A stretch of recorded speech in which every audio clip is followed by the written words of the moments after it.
Here are 15 black inventors that you should have heard of, coming to you live from the National Inventors Hall of Fame. We're going to kick things off with Marie Van Brittan Brown, the woman who was ADT and Ring before ADT and Ring ever existed.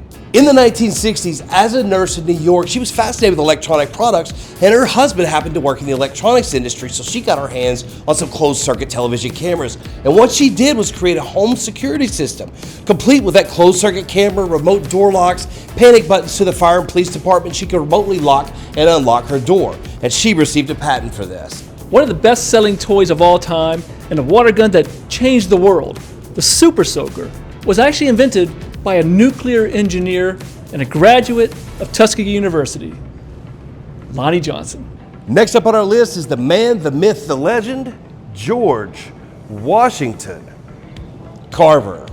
George Washington Carver did not invent the peanut, that was the big guy, or peanut butter, but he did find over 325 uses for the peanut, aka legume, revolutionizing the entire industry. Thomas Jennings was the first African American to receive a patent in the United States for dry scouring, which is today what we call dry cleaning.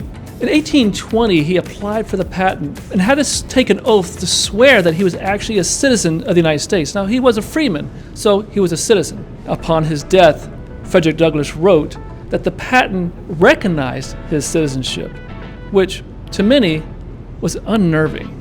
James West holds over 250 national and international patents. He's most famously known for the electric microphone, and over 90% of microphones in use today are based upon his technology. If you're familiar with blood banks and bloodmobiles, then thank Dr. Charles Drew of the illustrious Omega Psi Phi Fraternity Incorporated. Dr. Drew created a way for us to not only preserve blood, but to transport it, which was very important during World War II, which saved countless numbers of lives.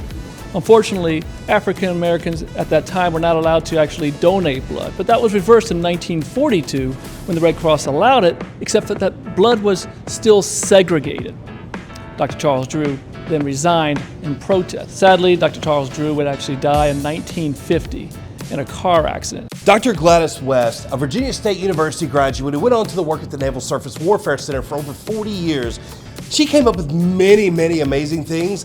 But the crazy thing, and the most amazing thing she did, is she figured out the gravitational and tidal forces on our planet. And she figured out the mathematical computations, and what this led to is pinpoint accuracy of GPS. George Washington Murray was born into slavery in 1853 in South Carolina, and he actually served in Congress. He was the only African American in the 53rd and 54th Congress.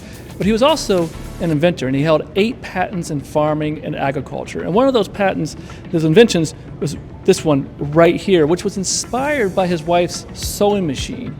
And it was a farming device that had interchangeable parts. Now let's talk about Ned. We don't actually know his last name because Ned was an enslaved black American man, and he came up with the idea of the double cotton scraper. But the man who enslaved him, Oscar Stewart, tried to patent that idea, but because he couldn't prove that he came up with it, he couldn't receive the patent. And because Ned was an enslaved man, he couldn't prove citizenship, America.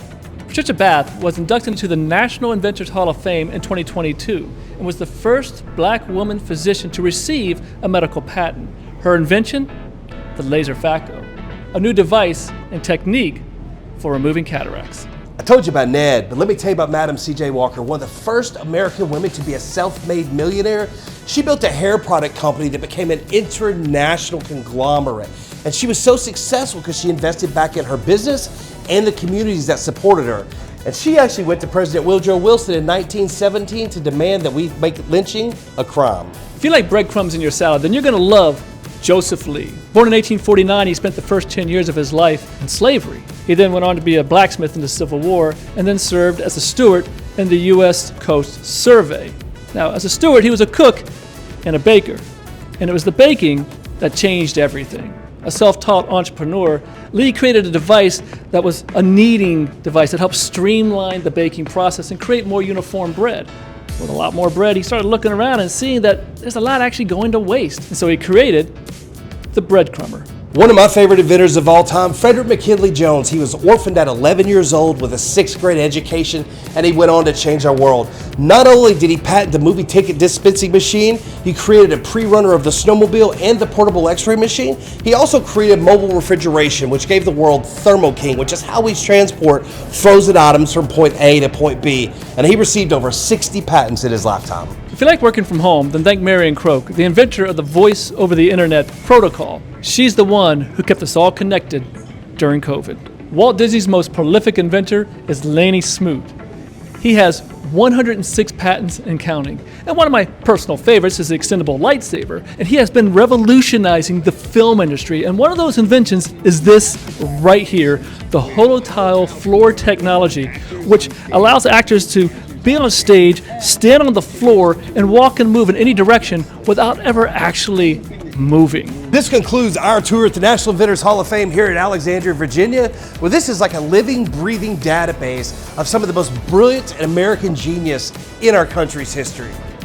So, what are we going to talk about next? Next.